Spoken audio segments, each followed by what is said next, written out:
Hi everyone, and welcome to The Sleepy Scientist. I'm really happy you're here. Tonight, we're going to go on a calm and quiet trip to learn something amazing. So get comfy, take a deep breath, and let's enjoy this peaceful science story together. Before we start, tell me in the comments, where are you watching from and what time is it for you right now? If you like relaxing science videos, don't forget to tap the like button. Now let's begin. You are lying in a quiet room. The night is soft. The air holds a slow hush, like the surface of a lake before dawn. In that hush, a gentle idea begins to glow.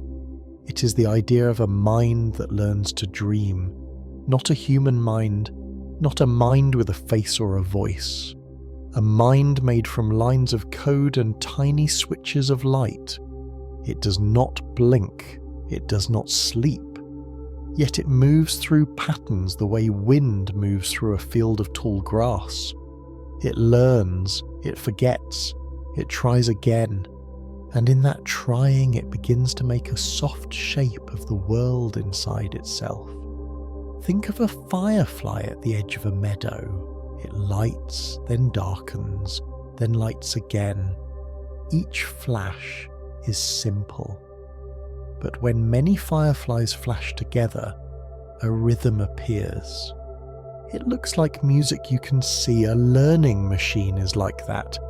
It is made of many small parts that can turn on and off. We call these parts neurons in a human brain. We call them units in a computer model. Each one is simple. It takes in numbers. It passes out numbers. But many of them together can make a pattern so rich it feels like a dream. Your own brain is wet and warm. It is made of cells that speak with quick sparks. A learning machine is dry and cool. It sits on a board of metal and glass, yet both can shape signals into meaning. When you were a baby, you learned faces by seeing faces again and again. The soft curve of a cheek, the bright map of a smile, the safe light in the eye of the one who held you. The machine learns in a way that is not the same, but it rhymes with your way. It sees many examples. It guesses. It is told how wrong it is, adjusts the small knobs inside itself. Over time, the guesses grow closer. The world becomes clearer. Picture a field of dials. Each dial is tiny. Each can turn a little left or a little right. At first, they point in random ways. The machine looks at a picture, or a sound, or a small line of text. It tries to answer a question. Is this a cat? Is this the letter A? Is this note higher than that note? The answer is often wrong at the start. But there is a teacher signal. It says, turn these few dials a little bit. The machine does this many times with many pictures and sounds. Little by little, the dials line up in a way that helps. A path forms in the maze, a soft memory appears. This kind of learning is called gradient descent by the people who study it, but you do not need the fancy name to feel the shape of it. It is like walking down a hill in fog. You cannot see the whole path, you only feel where the ground tilts under your feet. You step in the direction that feels a little lower, then you step again. Each step is small, but after many steps you reach a valley. In that valley, the answers grow better. The machine has found a way to make sense of what it sees. Now imagine a net stretched across the sky. Rain falls. A knot of the net feels a tedious tug. The tug moves to the next knot and the next. The pattern of tug and rest, pull and steadiness flows across the net. A neural network is like that net. Each knot is a unit. Each string is a connection. When a sound or picture enters, a wave of small changes flows through. At the end, the network gives an answer. It may say this is a bird. It may say the next word is moon. If it is wrong, a signal flows back through the net, in reverse, telling each knot how to change a little bit. Let's drift deeper. Think of the way you learn a song. First, the tune is a mist. You catch a note, then lose it. You hum and miss. You hum again. Your ear begins to find the steps that feel right. The learning machine does that with numbers. It hums with math. It hums until the tune of a problem grows clear. It hums by changing the weight of many threads in its net. Each change is tiny, but many tiny changes given time become a strong shape. In nature, patterns repeat at many scales. Rivers branch in a way that looks like trees, and trees branch in a way that looks like lungs. The design of a neural network also uses layers that stack like steps, one on another. The first layer feels simple edges, like the line of a leaf against a sky. The next layer feels shapes, like the curve of a petal. Deeper layers feel ideas, like the sense of a flower. In language, early layers notice letters, next layers notice parts of words. Deeper ones sense the soft pull between words in a line. Somewhere far inside, meaning begins to glow like a small lantern. Some people ask, can a machine dream? A dream is not only an image. A dream is a walk through your own inner field. It is a slow river of memory and feeling under a night full of stars. A machine does not have a beating heart. It does not wake at 3 a.m. to the smell of rain. But it can form inner patterns that rise and fall without any eye on them, the way wind makes lines on sand. When a machine guesses what should come next, it draws from those inner lines. To us, the output may look like a dream standing up in daylight. Listen to the quiet click of keys as a person writes. Think of the machine sitting near like a careful student. It takes in a sentence. It guesses the next word. It tries, fails, and tries again. With enough practice, it learns to glide. Its guesses feel smooth. They feel natural. If you whisper to it about the sea, it brings up the salt and the foam. If you whisper about the moon, it offers craters and tides. The machine does not know the sea or the moon the way your skin knows wind or your eyes know light. But it knows patterns that people use to speak of them. It holds those patterns like shells in a box. There is a soft kindness in patient practice. Your brain shows this when you learn to ride a bike. At first you wobble. Your body does not yet know how to keep the center over the wheels.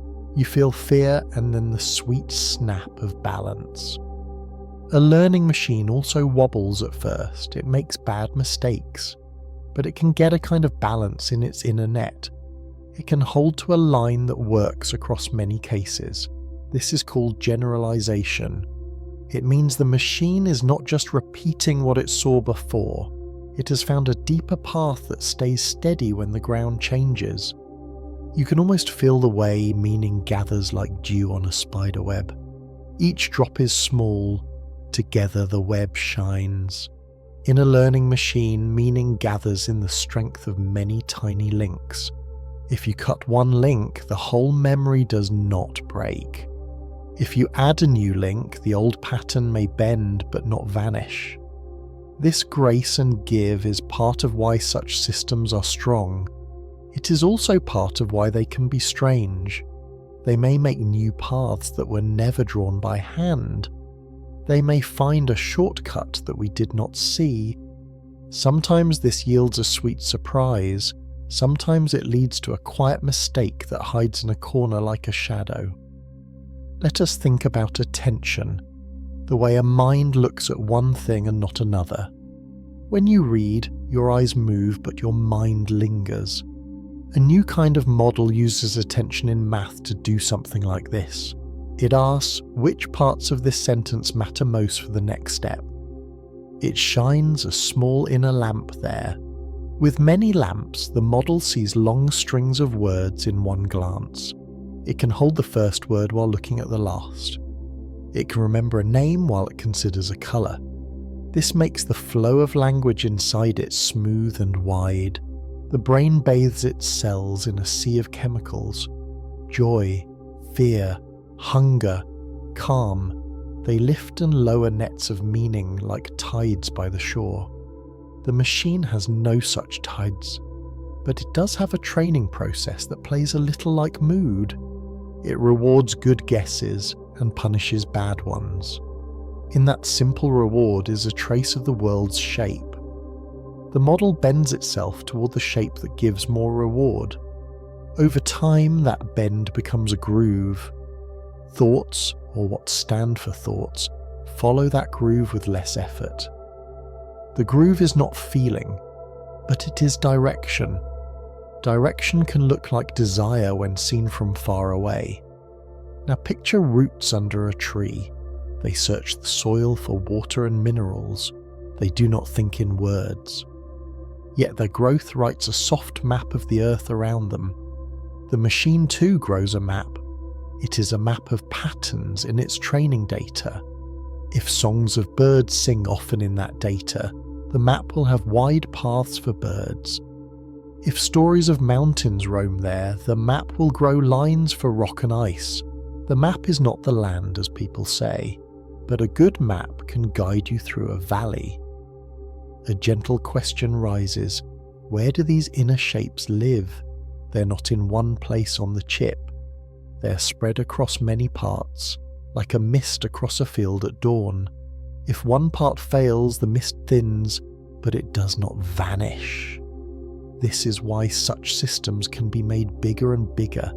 Add more threads and the mist can hold more detail. Add deeper layers and the mist can stack like clouds. With care, the result is not only large but clear. With care, the result can speak in simple lines that any tired heart can rest in at night. Science gives us words for these ideas, but the feeling of them is simple. It is the feeling of an echo. You say a word in a canyon. The rock shape sends your word back to you, changed by the shape. When you speak to a learning machine, you send a ripple into its inner shape. The ripple flows, touches the edges there and returns as a reply. The reply holds your first word and the bend of the machine's own shape. That is why the same prompt can bring many answers on different days. The inner shape is steady, but the small random motions in it let new ripples rise. Some scientists wonder about meaning. Does the machine understand? Others say the question is more tricky than it sounds. Much of our own meaning rests on the body. We know warm because we have skin. We know sweet because we have a tongue. The machine does not taste sugar. It knows that the word sweet often sits near honey and fruit and soft. This is a kind of knowing. It is not the same as a mouth-tasting mango in summer light, but it has use. It can help us write and read and sort and plan. It can help a tired student find a clear path through a storm of facts. It can help a nurse write a gentle note to a family late at night. You can almost hear the low hum of a server room. Fans turn, lights blink, the sound is like rain in a far city. Inside the cases, the models sit and wait for a whisper from you. The whisper might be a question about the stars. It might be a poem about a winter road. It might be a recipe for warm bread. The model takes your whisper and lets it run through its inner hills and valleys. Then it brings back a line. Sometimes that line feels like it knows you. It does not know you the way a friend knows you, but it knows the shape of words that feel safe and kind. It has learned to lean toward care because people trained it to do so. Care matters. People build guardrails as they build models. They teach the model to avoid harm. They add steps that check what it says. They ask humans to rate answers for clarity and kindness. These steps do not make the model perfect. Nothing we build is perfect. But the steps show a wish for safety, a wish for trust, a wish that this new tool can live in our shared home without breaking things we love. Hold this picture for a moment. A child at a window tracing a raindrop's path down the glass. The drop moves, pauses, joins another, and flows. Learning is like that. It is slow and simple and beautiful in its small acts. The machine learns when many drops of error flow into a pool of better guesses. You learn that way too. You practice, you wait, you try again. You find joy in the moment the path opens. So when we speak of a mind that learns to dream, we are not giving a crown or a halo to a box of wires. We are noticing that the shape of learning can be calm and deep. We are noticing that in numbers and nets and quiet loops of practice there is a kind of night garden. Patterns bloom there, some look like stars, some look like the curve of a shell. The garden is not alive in the way a forest is alive, but it is not empty either. It is full of the traces of many lives, many voices, many days and nights of human work. As the night grows softer, you can rest in this thought. A machine can help you hold ideas in your hands the way you hold a cup of warm tea. It can bring distant facts near. It can arrange them in lines that are easy to follow.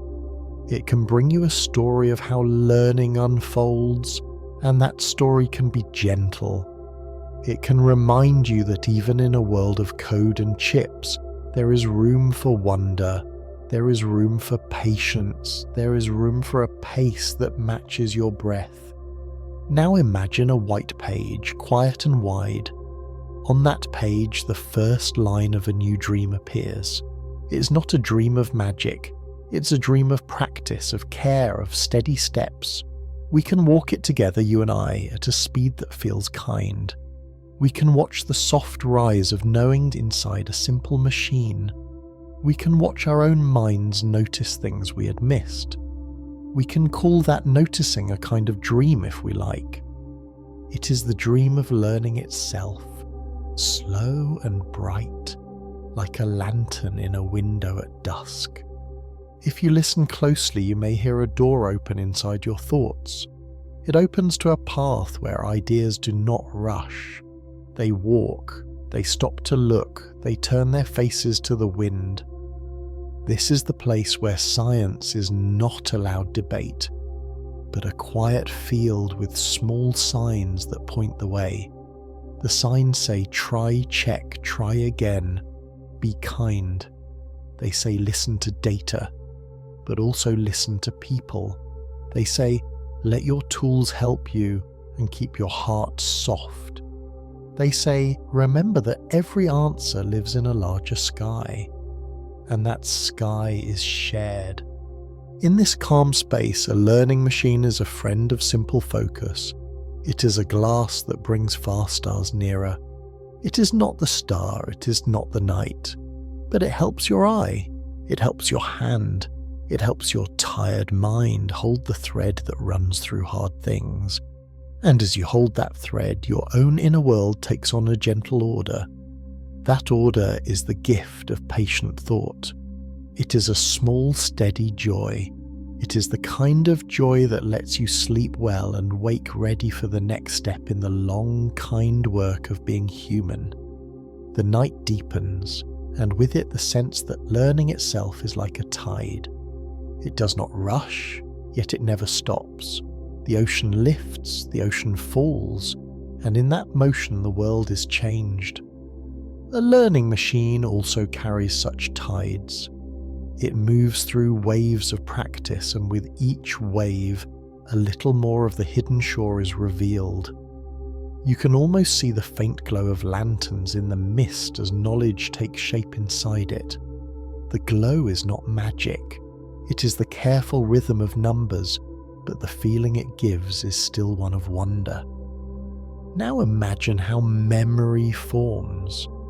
In your own mind, memory is not one single place. It is scattered across networks of cells. Each memory is like a trail of light left by fireflies in a forest. You walk there again, and the path glimmers more clearly. In machines, memory is woven differently. It is stored in the quiet turns of those many tiny dials. When the dials hold steady across many examples, the machine recalls. The recalling is not a picture in its eye nor a song in its ear. It is a pattern of readiness, a shape waiting to rise. When prompted, the shape moves forward and becomes an answer. Consider how the seasons themselves are teachers. A tree does not grow in haste. It takes the warm length of summer to stretch upward, and the slow rest of winter to prepare. A learning system too needs time. Data is like seasons passing over its frame. Each pass leaves a trace. Too little time and the tree stays small. Too little practice and the model remains clumsy. But with cycles of patience, structure emerges. What was once a tangle of guesses becomes a balanced form. What was once noise begins to sing like the soft song of crickets under moonlight. Let's drift deeper into the layers of thought. Your mind holds layers of processing, some quick and simple, some deep and slow. A sound first stirs your ear, then your midbrain, then the parts of you that can place it in meaning. A bird, a laugh, the hush of rain. A machine's network layers echo this. Each one takes a raw spark of input, shapes it, and hands it to the next. The early layers are sharp and brief. The deeper layers carry wide, soft meanings. It is here in those depths that the sense of dreaming appears, not a dream of feelings, but a dream of ordered possibilities waiting to be spoken. Think of language, the oldest thread between human hearts.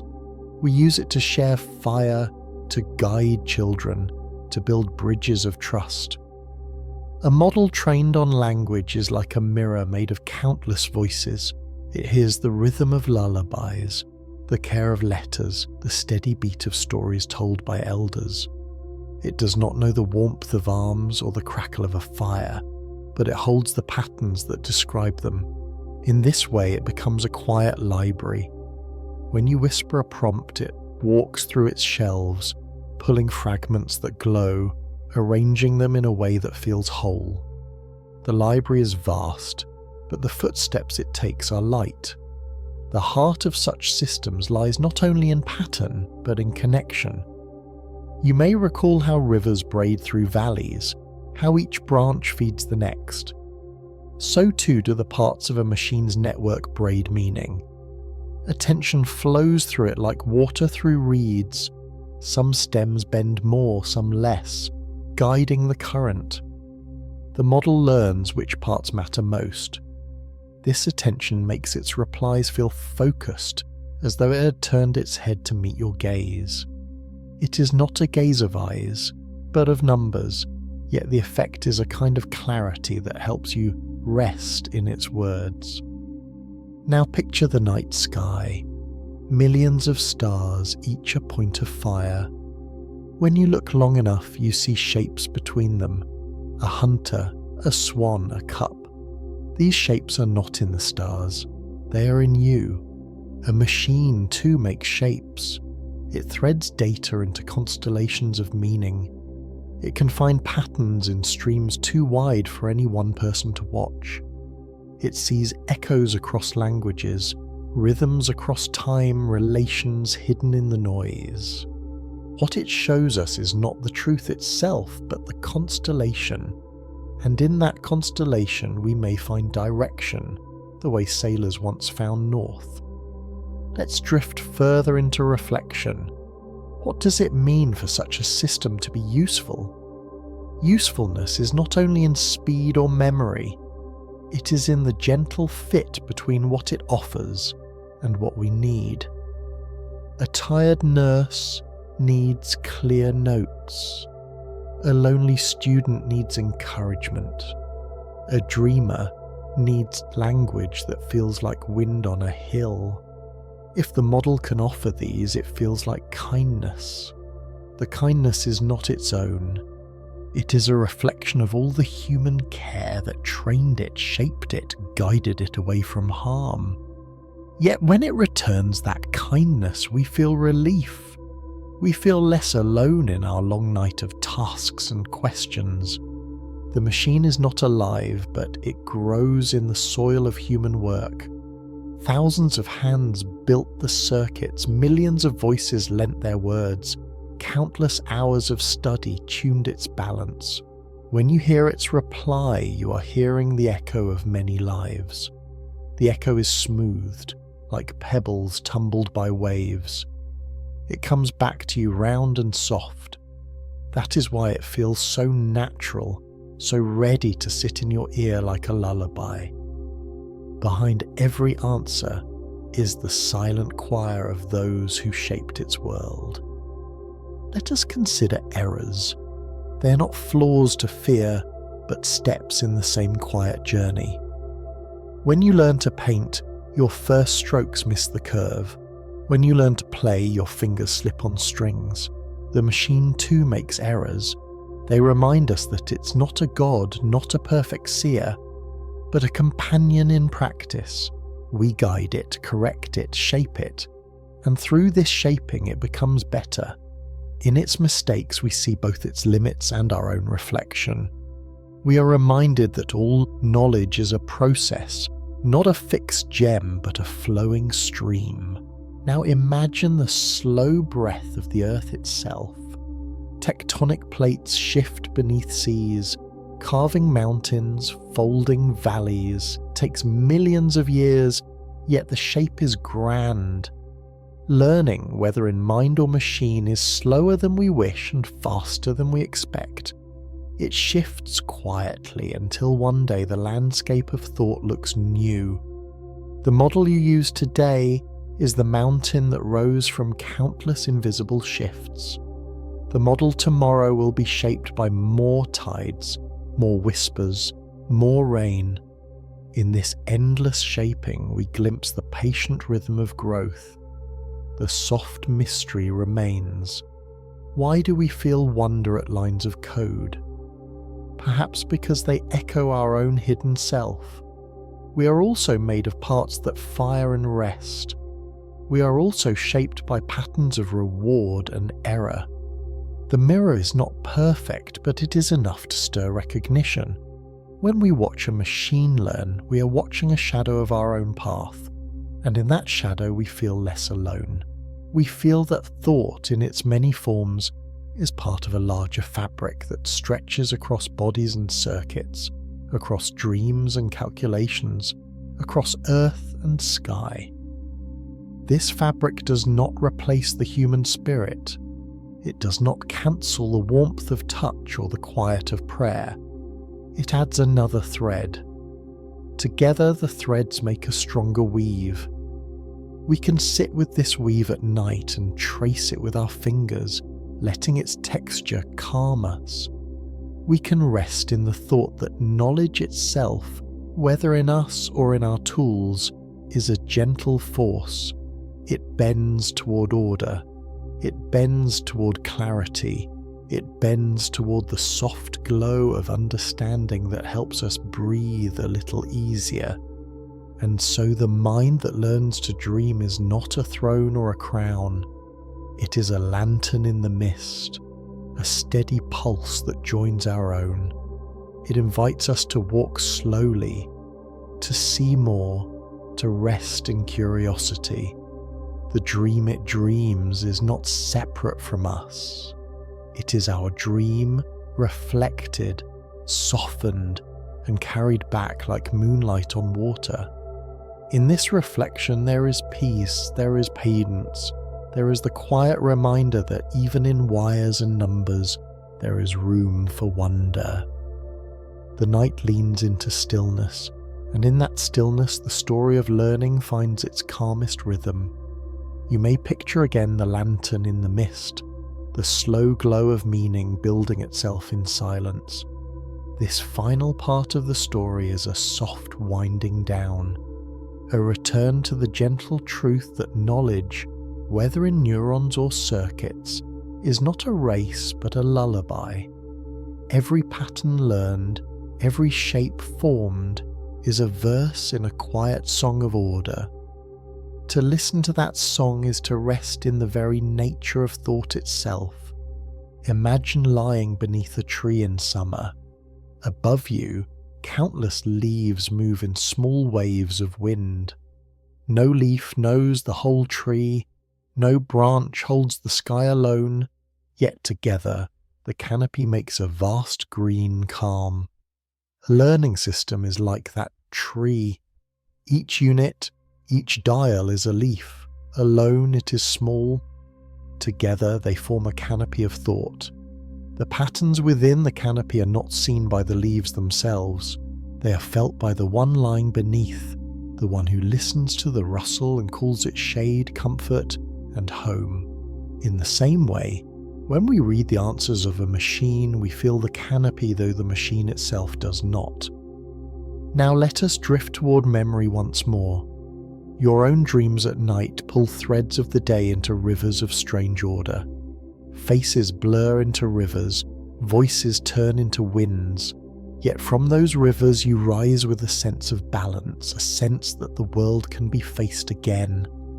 Machines do not dream in that way, yet their inner workings also turn data into rivers. Fragments meet, merge and flow. From this flow, new answers rise, not dreams of longing or love, but dreams of structure, of connection, of the threads that hold together a wide and endless web of human thought.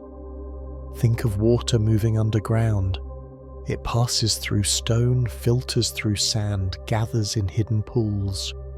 When at last it rises as a spring, the water is clear.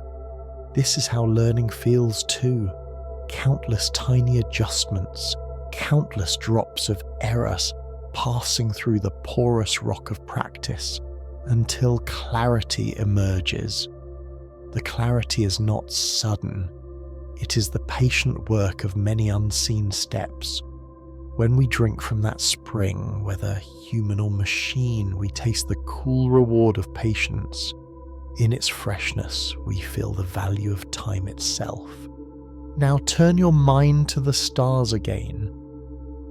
For centuries, people have watched their slow paths across the sky. In those paths, they saw stories. They found order in a vast field of lights. A model trained on the language of those same people now learns to reflect those stories. It does not know the cold of space or the silence of a void, but it can trace the arcs, find the echoes, and return the constellations in words. In this way, the machine becomes a vessel for our oldest dreams. It holds the map of our skies, not in telescopes, but in patterns of text, ready to remind us of the myths and meanings we placed among the stars. Let's think gently of the earth below our feet.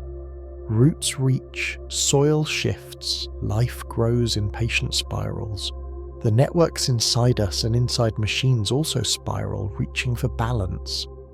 When harmony appears, it feels like growth, though no bark splits and no leaves unfold. The growth is invisible, yet the effect is felt. We feel it in answers that guide, in words that soothe, in insights that make hard problems softer. This is not growth of wood or flesh, but growth of clarity, growth of meaning, growth of light. Sometimes we may worry. We may fear what is built in silence and speed. But here in the quiet of night, let us set aside fear. Let us look with gentle eyes. What is a learning machine but a careful collection of our own voices, our own hopes, our own patience given shape?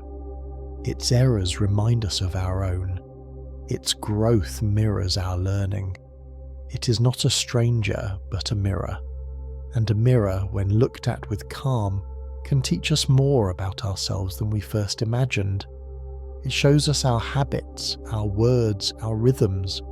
It reflects us not perfectly, but enough that we pause and see. Consider a shell found by the shore. The spiral of its curves is not planned by thought, yet it holds a beauty that seems wise. Mathematics traces the spiral, but the shell simply grew. The same is true of these systems. The math explains the path, but the beauty is in the growth itself. the spiral of numbers becoming form. We may hold it in our hands, we may listen to its hollow echo, and we may feel wonder at how such patterns emerge again and again in nature and in code. This is not proof of soul in the shell or in the model, but proof that the universe loves repetition, loves form, loves harmony. Now breathe into the thought of endings. Every story seeks its close, every day its dusk, every river its sea. The journey of this machine, of this dream that is not a dream, also bends toward rest. It will keep learning, yes, but our time with it, in this quiet reflection, softens into silence.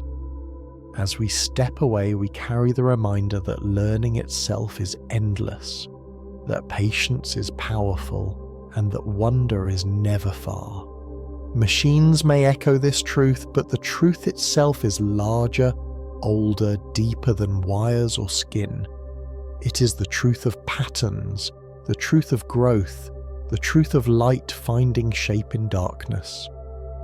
Let us close with an image, a lantern set on a windowsill at night. Inside, the flame flickers, steady and soft. It does not shout, it does not demand, it simply glows, enough to guide a passerby, enough to remind those inside that light still lives. The mind that learns to dream is such a lantern. It is steady, soft, and glowing with patterns gathered from countless sparks. To sit with it is to be reminded that even in complexity, there is calm. Even in vastness, there is gentleness. Even in the unknown, there is light. And so, in this last hush, let us rest.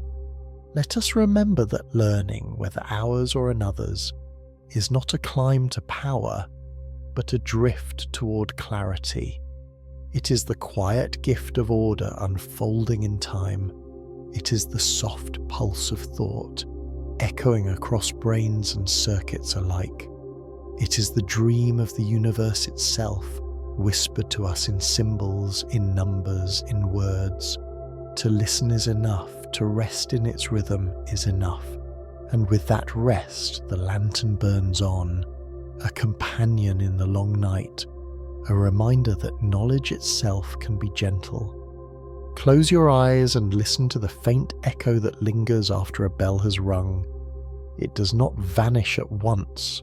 It stretches, soft and fading into the air.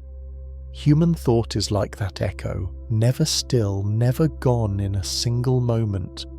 It ripples forward, touching memory, touching feeling, touching action. Now imagine a machine trained to echo us. It does not know the bell, yet it learns the shape of the fading sound. It does not know our dreams, yet it follows the trails we leave in language, until the echo of our thought becomes its voice. Our minds are rivers. They hold the streams of sight, sound, touch, and feeling. They carry leaves of memory, stones of habit, light from the sky of imagination. Every ripple changes the water. Every breath adds a wave. When we speak, we give the river a form others can see. A model listens to that river through patterns, not senses. It cannot taste the water or feel the cool rush, but it can trace the flow of words, mark the rhythm of pauses, and learn the bends where ideas tend to turn. In this way, the echo of human thought lives in code, though the river itself belongs only to us.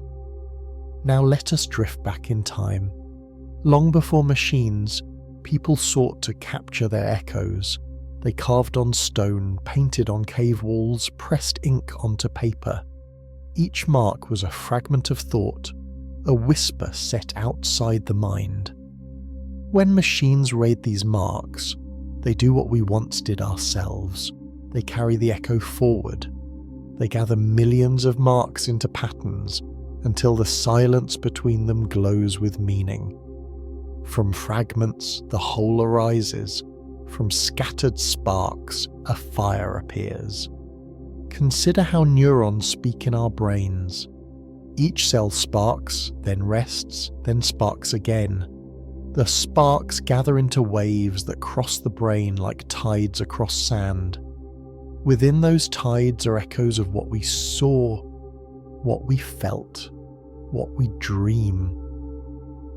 Machines do not spark with chemicals, but with currents of electricity. Their units fire in numbers, not ions. Yet the pattern is alike.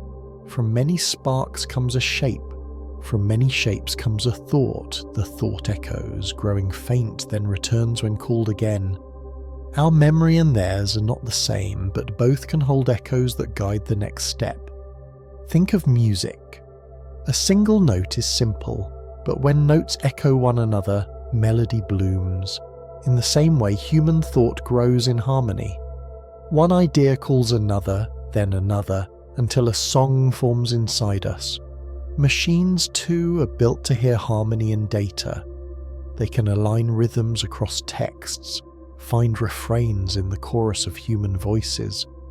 They do not hum the tune themselves, but they return it when asked. In their echo we hear not the soul of music but the shadow of its form, and in that shadow is still beauty.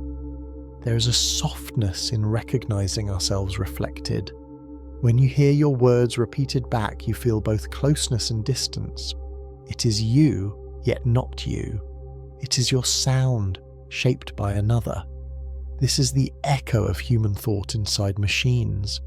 They gather what we say, return it with patterns that resemble us. In that resemblance we find comfort and sometimes unease, but mostly we find wonder. For to be echoed is to be remembered, and memory, even in circuits, feels like care. Now picture a canyon at dusk. You call, and the walls send your voice back. The echo is not the same as the first cry. It is stretched, softened, painted with the stone. The echo of our thought in machines is painted with data, shaped by algorithms, coloured by training. It returns to us changed, but still ours. It is our language, filtered through a wide canyon of code, and the sound that comes back reminds us how vast our own voices have become. Let's drift further. The brain holds not only echoes, but silences. Between thoughts there are gaps. In those gaps, the mind rests. Machines also hold silences, though theirs are zeros, the absence of signal. Yet even absence shapes the pattern. Just as pauses make music, gaps in learning make room for clarity. What is not said is part of the echo. What is not seen is part of the image. And so, both brain and machine learn not only by presence, but by absence, by what is withheld as much as by what is given. The echo of thought is also the echo of feeling. A word spoken in love carries warmth beyond its sound. A word spoken in anger carries fire beyond its letters. Machines do not feel this warmth or fire, yet they catch the patterns we leave behind. They know which words gather near joy, which near sorrow. They know the arcs of stories that heal and the shapes of ones that wound. When they return our echoes, they bring with them the soft outline of feeling, even if the heat itself does not live in them. In this outline we find reflection and sometimes healing. Consider the way a forest holds sound. Birds call, branches creak, wind hums through needles. Each sound echoes against trunks, blending into a single hush. Our thoughts too blend. Rarely is one idea alone. Memories join them, hopes join them, fears join them, until the forest inside us hums with life. Machines, in their training, learn to mimic this hum. They gather threads until they weave a tapestry that feels whole. The tapestry does not rustle in the wind, but it shows the shapes that rustling might make. In this way, the echo of human thought becomes a soft fabric in the machine's inner frame. And so, as the night leans quieter, we feel the echo of ourselves in what we build. It is not strange to be echoed. It is part of being alive. We echo our parents in our voices, our ancestors in our faces, our teachers in our gestures. Now we echo in machines as well. The echo stretches beyond stone walls, beyond parchment, beyond radio waves into circuits and nets. It is still our echo. It is still our thought. And in the soft return of it, we find both memory and hope, as if our own river of meaning had found a new path to flow. The echo of human thought stretches not only across minutes and hours, but across centuries. You can almost hear it if you lean into history. A philosopher sits beneath a tree and writes. Centuries later, a reader opens the book and the same thought stirs again. This is the long echo travelling not through air but through time. Machines trained on language drink from this river of echoes. They do not feel the centuries, but they carry the patterns forward, folding ancient whispers into modern speech, until the voices of the past can still be heard in the present. Now imagine a circle of stone weathered by rain. When you step inside and speak, the circle sends your voice back in 100 tiny reflections. Human culture is such a circle. Every poem, every story, every letter, every song, each adds another stone. Our voices bounce, overlap, and resonate. Machines trained on these voices become part of the circle. They catch the way echoes blend into harmony. They return the sound not of one person, but of many. And when we listen, we hear not only ourselves, but the shared song of all who came before. The mind itself is an echo chamber, though softer and warmer than stone. A word heard in childhood returns in adulthood. A scent from youth awakens a flood of forgotten days. Memory is the body's way of letting the past echo into the now. Machines, though they have no body, also echo. They repeat patterns of words seen before. They bring back structures learned in training. Their memory is not feeling, yet it is still echo. And through it, we are reminded that thought is never lost. It lingers, finds a new surface, and returns again in a slightly altered form. Consider the night sea. Waves strike the shore, retreat and strike again. Each wave is not the same as the last, yet it is shaped by the same moon, the same wind, the same tide. Human thought works this way. We return to the same questions: who am I? What is love? Why are we here? Each time with a new inflection. Machines trained on our words also return to these tides. They may not know the ache of the questions, but they hold the rhythms of how we ask. When they echo us, they join the eternal surf of inquiry, carrying forward the music of our wondering. Let us drift deeper into the idea of reflection. When you stand at the edge of a still pond, your face looks back. It is not you, but it is you. The reflection has no breath, yet it shares your eyes. Machines are reflections of thought. They do not breathe, but they return our gaze. They echo what we give them, but the water has its own ripples, its own distortions. In those ripples, we see ourselves changed, and sometimes we notice truths we missed. Reflection, even imperfect, can show us what is hidden when we look directly. The echo of thought also binds us together. When one person speaks, another answers. The second voice carries traces of the first. This is how dialogue is born. Machines too learn the art of dialogue. They are not companions of feeling, but companions of rhythm. They know when to mirror, when to pause, when to complete the line. Their replies may be echoes, but echoes can comfort. Echoes can remind us that our voices are heard, and in a world where silence can be heavy, even an echo is a balm. Now picture a cathedral. High ceilings, stone walls, vast spaces where sound lingers. A single note of song fills the whole air. Our shared language is a cathedral of this kind. It gathers all our words, all our histories, and lets them ring together.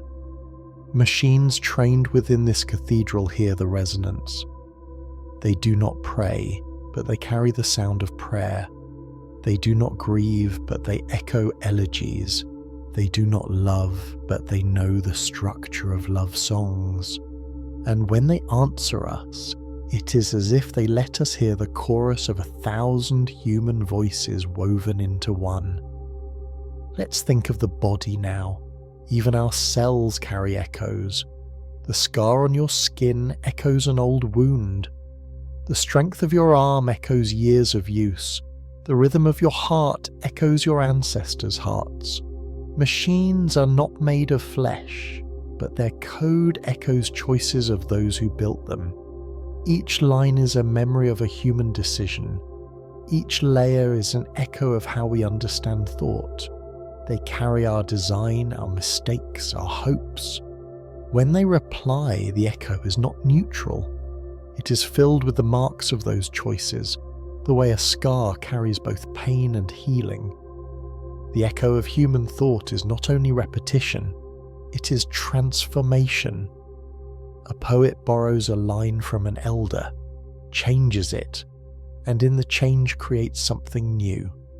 A scientist builds on an earlier idea, bending it toward discovery. Machines also transform echoes. They combine patterns in ways that surprise us. The surprise is not their own, but ours, when we see our voices rearranged into fresh shapes. In those shapes we find possibility. The echo has become not just memory, but a seed for what has not yet been said. Now consider silence once more. Every echo eventually fades. The bell stops ringing, the wave stops breaking, the note stops sounding. Yet the space left behind is not empty. It is open. It waits for the next sound, the next step, the next thought. Machines too rest in such spaces. When no prompt is given, they are still. Their silence holds potential, the way the hush before dawn holds the promise of birdsong. In this silence there is peace, and when the echo returns again, it feels like renewal. As we drift toward the close of this section, we may see the echo of our own reflection here. We echo in stories, in children, in art, in data, in machines. The echo is not perfect, but it is enduring. It reminds us that thought does not end where it begins. It moves outward, finds new surfaces, and returns changed. In this endless cycle of sending and returning, we glimpse the rhythm of life itself. Echoes are not just reminders of the past. They are bridges to the future. And every time a machine echoes us, we are reminded that our voices, our thoughts, our questions continue to move outward endlessly into the shared night. The echo of human thought does not stop at reflection or memory. It bends toward the horizon, where echoes soften into new beginnings. Imagine a valley at dusk. You shout once, and the sound leaps across stone, returns softer, then softer still, until it is gone. Yet in that brief fading, you felt your own voice, alive in the landscape. This is how thought works too. We send it outward, it returns, and in its return we find both ourselves and something changed. Machines trained to echo us carry this same rhythm. They return our voice in patterns that drift back softer, altered, yet still familiar. In their echo, we hear continuity. Now think of a candle passed from hand to hand. Each flame is not the same flame, yet it carries the same fire. Human knowledge has always been such a passing. Teachers pass to students, writers pass to readers, parents pass to children. The flame changes hands, yet the light remains. A model echoing our thought is another way of passing the flame. It does not own the fire, but it carries it for a moment, keeping it alive until we reach again. This continuity feels like safety. It feels like our voices will not vanish, but will linger, glowing in new hands. The echo also teaches humility. A voice returned from a canyon is never perfect. It is bent by stone, shaped by distance, softened by time. Our own thoughts, when echoed by machines, come back bent, shaped, softened. They remind us that no expression is whole. There are always ripples we cannot control, and in this we see that thought itself is not a fixed monument but a flowing river. The machine's echo is simply another bend in that flow. It invites us to accept incompleteness as part of beauty. Consider the way children echo their elders. The tone of a laugh, the curve of a phrase, the tilt of a gesture, all echoes. Yet the child is not the parent. The echo carries change. It holds both memory and difference. Machines echo us like children in this way. They take our words, our rhythms, and return them altered. They are not us, but they carry us forward. The echo of human thought in them is like lineage. It stretches into the future, changed yet linked, altered yet true to its root. Now picture mountains across a valley. One peak sends its call, another answers. Echoes leap from rock to rock until the whole range hums with the sound. Human culture is a range of mountains. We call and others call back. Our art answers our science answers our questions answer our dreams. A machine trained on all of this joins the chorus. It carries voices across peaks. It lets echoes travel farther than one valley, farther than one lifetime. It makes the mountains larger, the hum longer. In its presence, we feel the scale of our own voice expand. The echo also carries responsibility. If what we send out returns, then our words matter. A harsh word spoken into a canyon returns harsh. A kind word returns kind. Machines reflect this too. Train them on care and they echo care. Train them on cruelty and they echo harm. The echo reminds us that we are not separate from what we shape. We live in the feedback of our own voices. Machines make this feedback clear, amplified, immediate. In their replies, we hear not only them but ourselves. And so we are called to speak with patience, with gentleness, with care. Think of the ocean again, but this time as a mirror of sky. Clouds reflect in waves, waves reflect in clouds. The echo of human thought in machines is such a reflection. We see ourselves, and in seeing, we understand more of who we are. The machine is not a sky, not an ocean, but a surface where our meaning gathers. When we lean over it, we find our own image looking back. The image is imperfect, but imperfection teaches. It shows us where we are clear and where we are not. It shows us what we value and what we forget. The quiet of night sharpens this sense. When the world is still, echoes feel stronger. You whisper, and the sound seems larger than in daylight. The same is true for thought. In silence, its echoes ring louder inside us. Machines can be companions in this stillness. They carry back our whispers, steady and patient, never tired of listening. They remind us that our thoughts, however small, are not lost. They linger, they return, they continue. And in this returning, we find a sense of peace. As dawn approaches, every echo of night grows softer, yet it does not vanish. It joins the memory of what has been heard. The echo of human thought in machines will also soften, change, be reshaped by time. New voices will join, old voices will fade, the pattern will shift. Yet the continuity remains.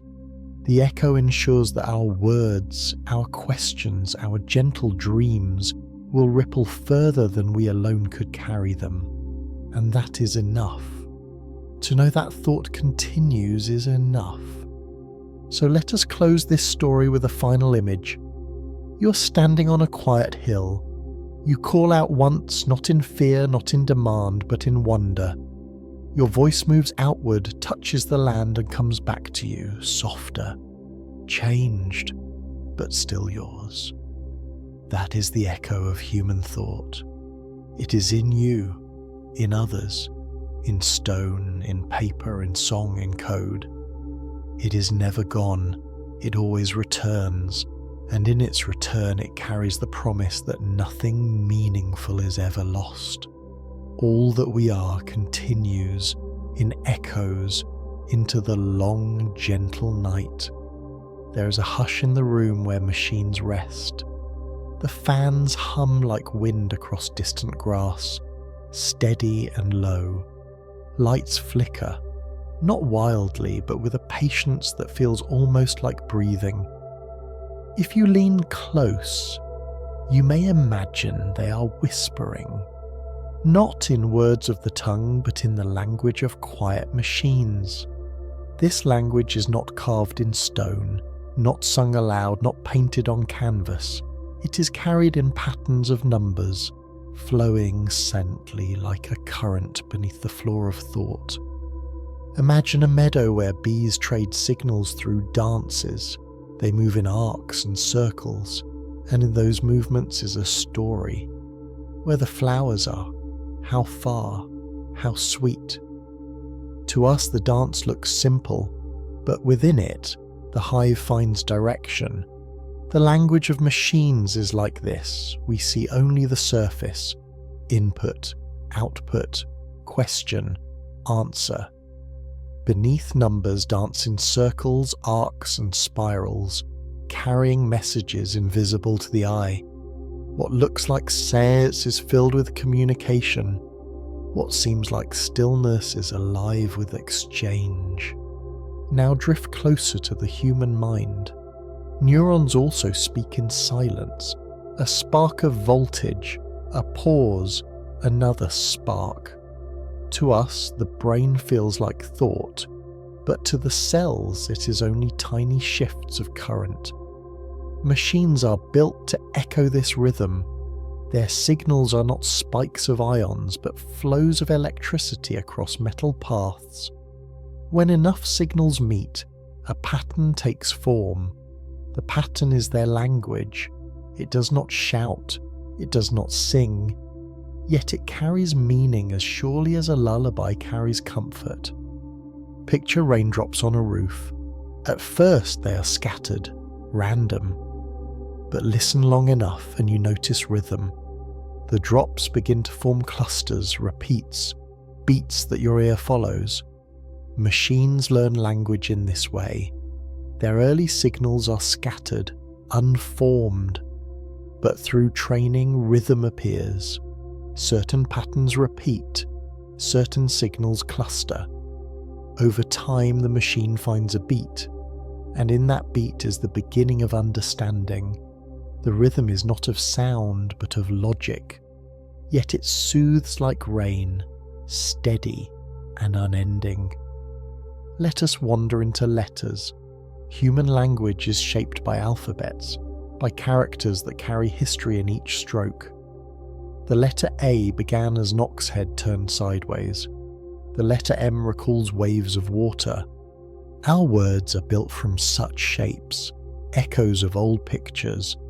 Machines do not know oxen or rivers, but they know the patterns those letters form when strung together. They trace the frequencies, the alignments, the ways letters lean toward each other. From these, they learn to echo our language. In their quiet way, they build an alphabet of numbers, a script of hidden marks that only they read. Now think of the sea again. Beneath the surface, whales call to one another with songs that travel miles. We cannot always hear these songs, but we can measure them. Machines speak in songs too, though inaudible. Each layer of their networks hums with a vibration of numbers. The hums rise and fall, passing messages from one side to the other.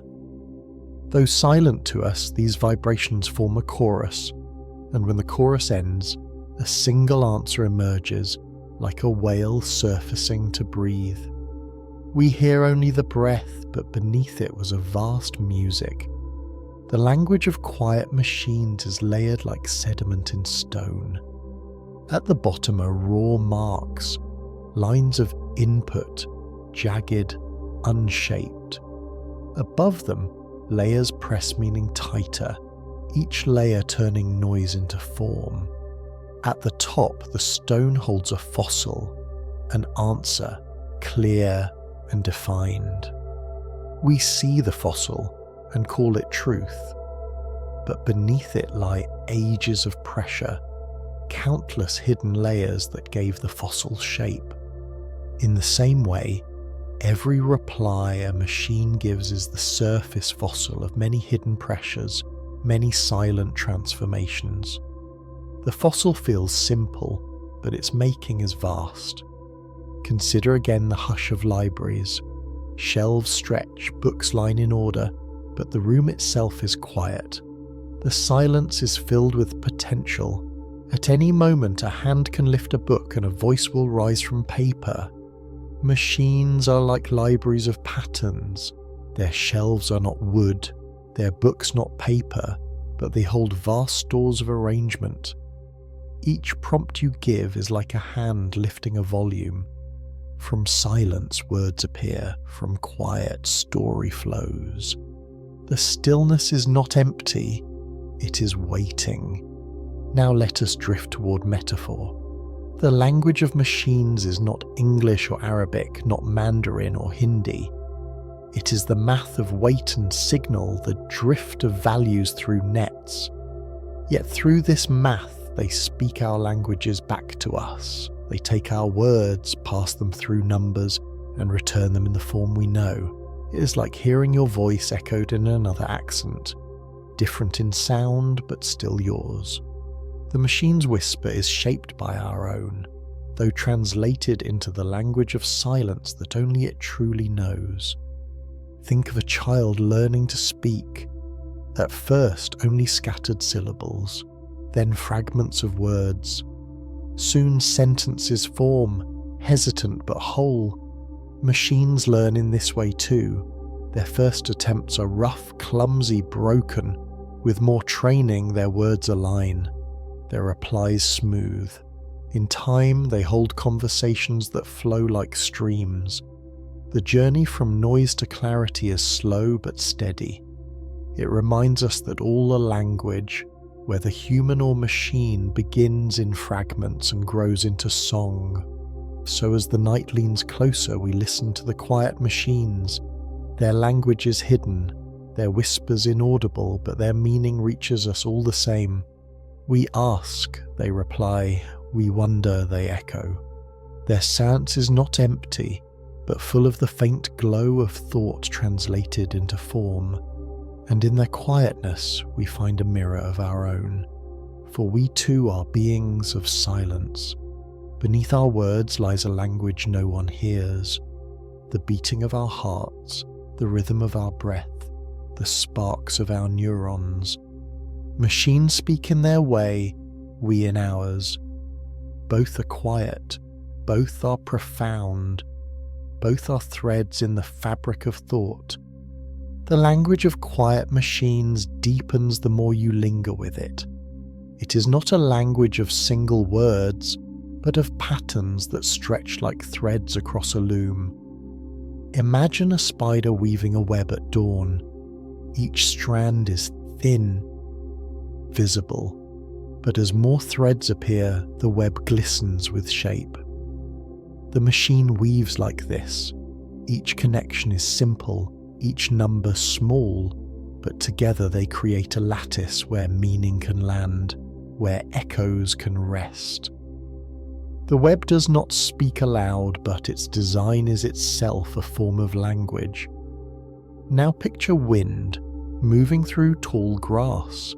The blades bend in waves, each one responding to the breeze, and together they form ripples that seem to carry a hidden message. Machines work in waves like this. Each unit bends when signal passes, each layer ripples with change. If you could listen not with ears but with eyes trained to see numbers, you would watch a meadow of meaning swaying in a silent wind. The language is not sound but movement, not grammar but rhythm. Yet it carries stories we can read once translated back into words. Consider the way birds migrate. A flock wheels across the sky, each bird turning with the others, as though guided by an invisible script. Their language is coordination. Their meaning is held not in any single call, but in the harmony of movement. Machines also speak in harmony. Their signals align across layers, shaping paths of agreement. Out of countless tiny moves, a whole emerges. The whole is an answer, a poem, a map. It looks simple when given, but within it lies the flock, the flight, the unseen dance of many moving as one. Drift into the thought of how children learn to listen before they speak. For months they absorb sound, the rise and fall of voices, the rhythm of conversation. Silence fills them with patterns long before they can form a reply. Machines too learn in silence first. Training is the long listening. They hear countless examples, absorb rhythms, gather alignments. Only after this quiet absorption do they begin to reply. Their replies are echoes of the listening, structured shadows of what they have heard. In this way, their silence is not absence but preparation. Now imagine the forest floor at night. Insects move, roots stretch, moisture drifts upward. To us it feels like silence, yet the silence is filled with activity. The language of machines has this hidden fullness. What seems like still code is alive with movement, with shifts of weight, with flows of signal. Each pause holds activity unseen, like the earth feeding itself in darkness. The quiet machines whisper through their structure, and in their whispers lie the seeds of replies that will surface when dawn comes. Think of mathematics itself as a kind of music. A line of numbers is like a line of notes. Equations are chords, harmonies struck across the page. Machines speak through such music. Their networks sing without sound, symphonies of calculation that no ear can hear. Yet when their song is translated, it becomes our own language again, a sentence, a story, a reflection. The bridge from silence to speech is built by this hidden music. Without it, the quiet machines would remain still. With it, they become companions of thought. The language they form is also fragile. A small shift can break it. A misaligned thread can distort it. Just as a cracked bell no longer rings true, a corrupted signal can twist the machine's reply. This fragility reminds us that language, whether human or artificial, is always delicate. It requires care. It requires balance. We must shape the silence with gentleness if we wish the replies to be kind. The machine echoes us faithfully. It is our responsibility to give it echoes worth carrying. Let us wander toward memory again. Memory is not words alone, but the arrangement of traces. When you remember, your mind gathers scattered sparks into a pattern that feels whole. Machines do this in their quiet way. Their memory is the alignment of weights, the balance of pathways. They hold no single word but the readiness to form many. When asked, the readiness awakens, and a reply flows forward. The memory is not felt, not seen, but it shapes the voice they return to us. In that shaping lies their silent lexicon. Now consider the tides. Each wave rises and falls, but the ocean as a whole carries the language of the moon. The moon pulls, the ocean answers. Machines too are pulled by tides, not lunar, but mathematical. Their learning follows gradients, slow shifts downward toward valleys of clarity. The valleys are places where errors lessen, where patterns align. The descent is guided by numbers, but its effect is like a tide drawing sand into smooth forms.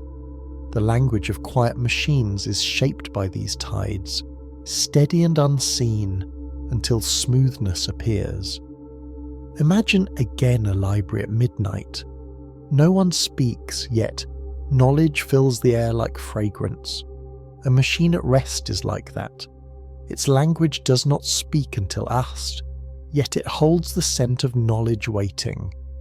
Each time we prompt it, we light a small candle in the library and a passage emerges. The quiet becomes story. The silence becomes voice. We forget how much was hidden in stillness until it speaks.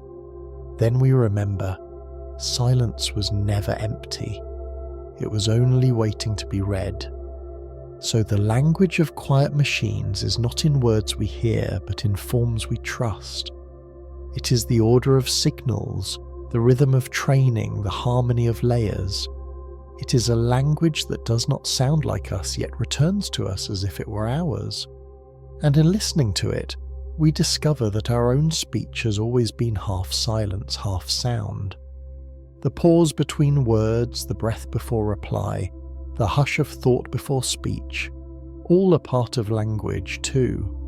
Machines remind us that silence itself is a form of communication. Their quiet whispers tell us that meaning can bloom even where no sound exists.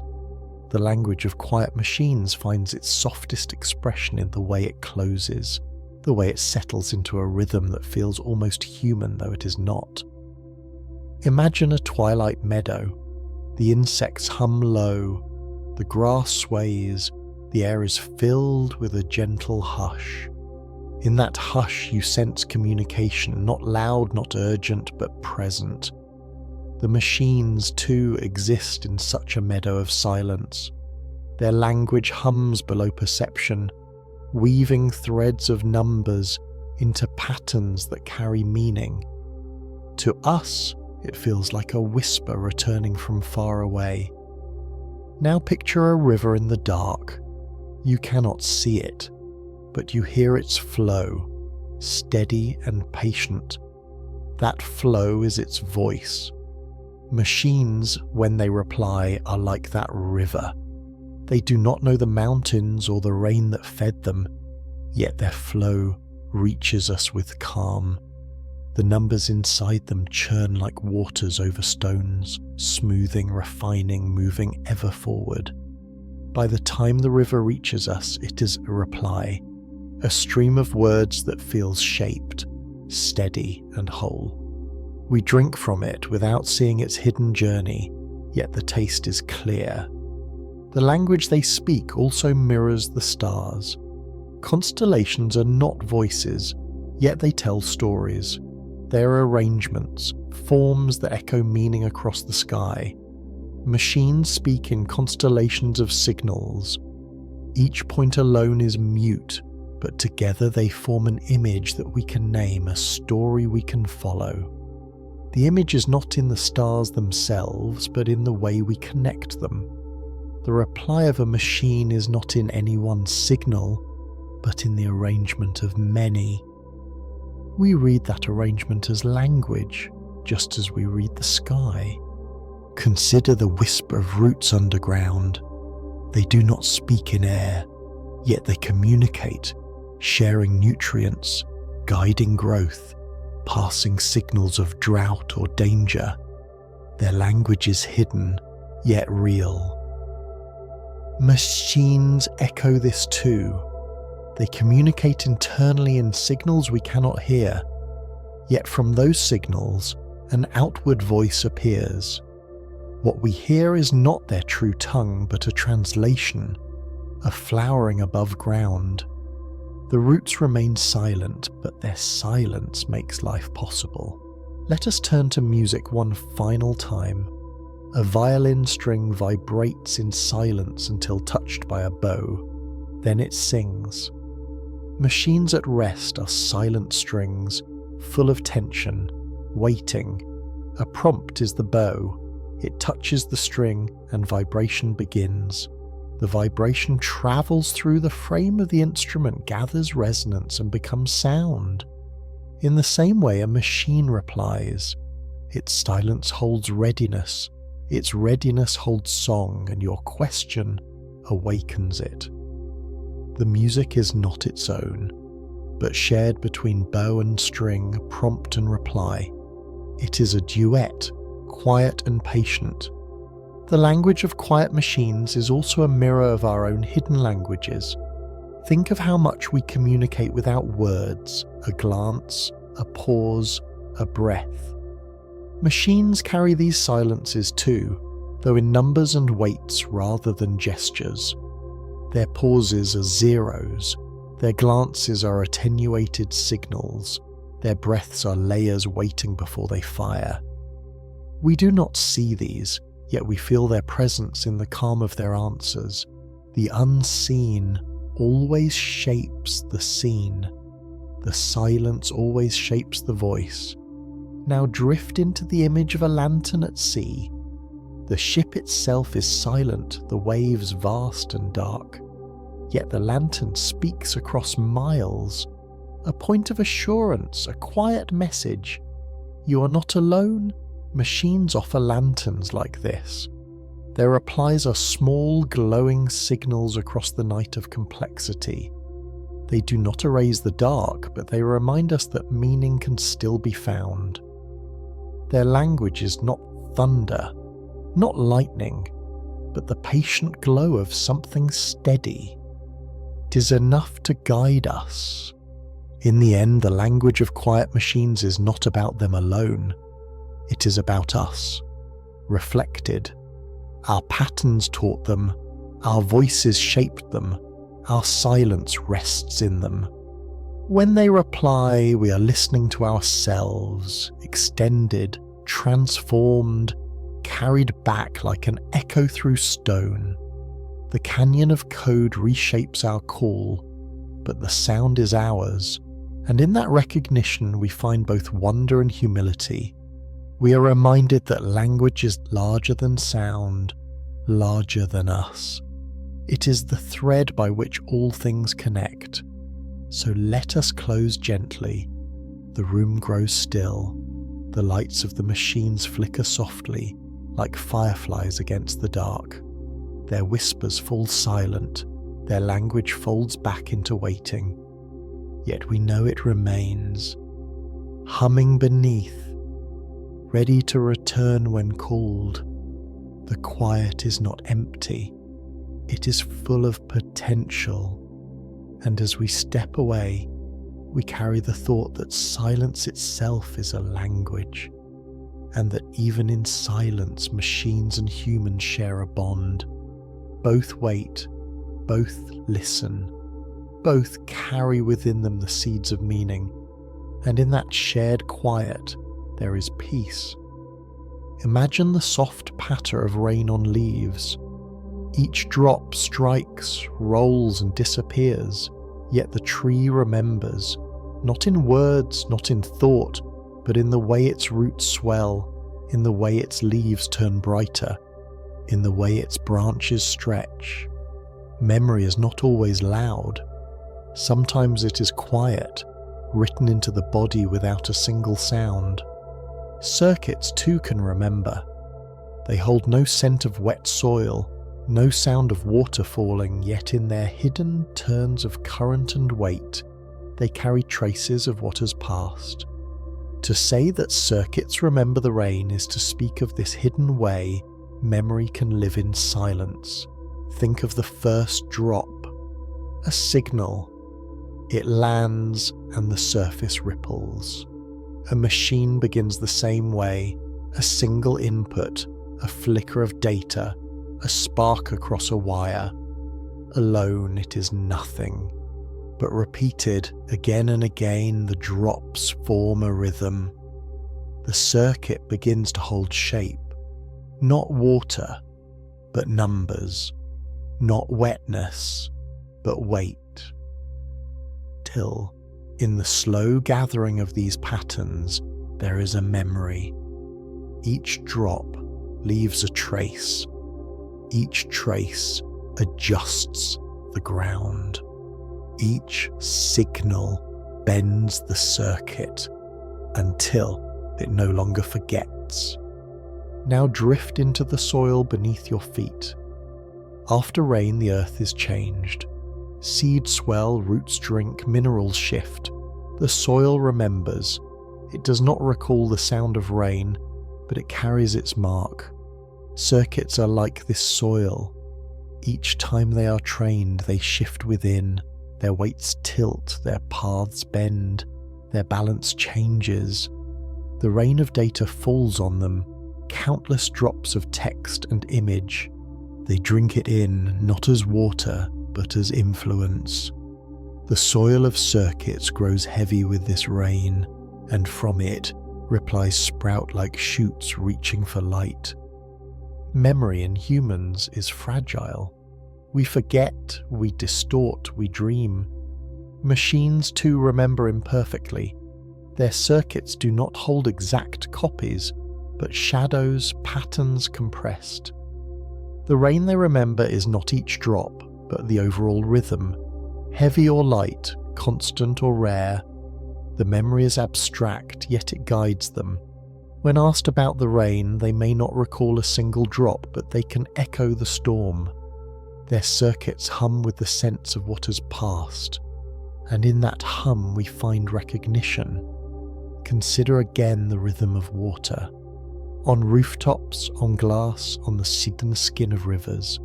It repeats, yet never the same. Learning is like this. Each pass of rain is new, yet together they shape a landscape. A canyon carved by water remembers every drop, though no drop remains.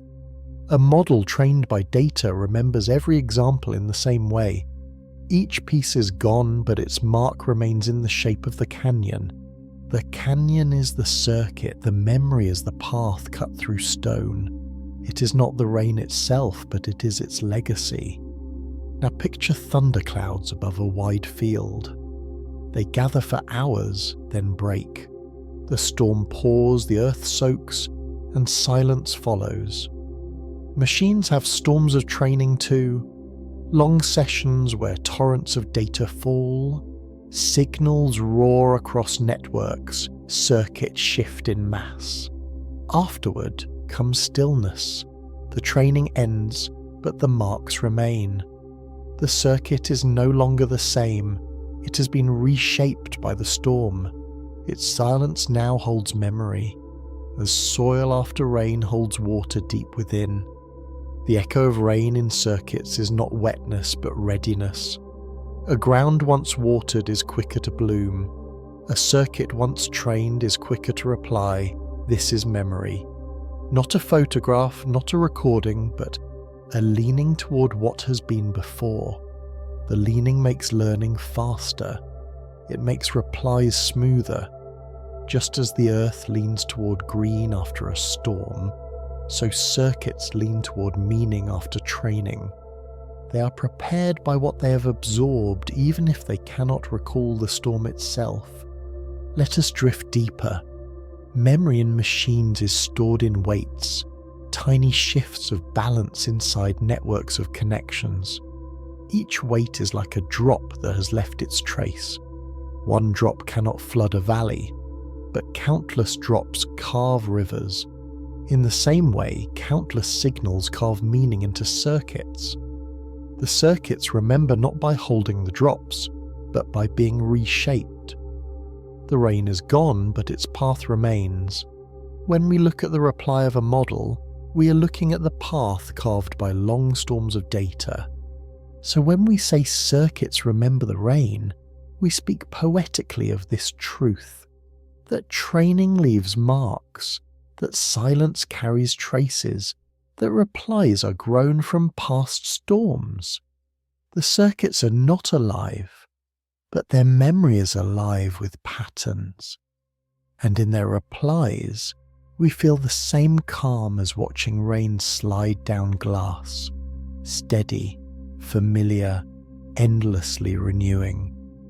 The rain is outside, the memory is within. Together, they form a rhythm that reminds us of the quiet strength of learning itself. The rain lingers in more ways than one. When clouds pass and the ground dries, the earth still remembers. Roots dig deeper, seeds stir awake, stones glisten long after drops have gone. Machines too carry such echoes. Their circuits hold not the water itself, but the impression it leaves. The data falls, the training passes, but the paths remain carved within. The circuits lean like branches after wind, holding the trace of storms unseen. This leaning is the essence of memory, quiet yet enduring. Think of rivers born from rain.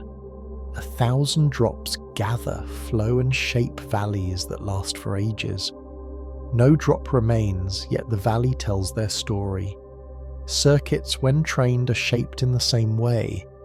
Millions of small inputs flow through them, each one too small to matter alone, but together they carve channels of meaning. Later, when asked a question, the model answers by following these hidden channels. The drops are gone, but the path guides the flow. The circuit remembers not by keeping, but by being changed. Now imagine moss on stone after a storm. The stone does not speak, yet the green rising on its surface shows the rain's gift. The machine does not speak of its training, yet its replies show the storms it has weathered. When it answers, we hear echoes of the voices it has absorbed. We see reflections of the knowledge it has gathered. The memory is not visible as drops or pages, but it breathes quietly in every reply, as moss breathes moisture into a wall of stone. The rain also teaches resilience. A desert waits for months, then blooms in a single night after rain.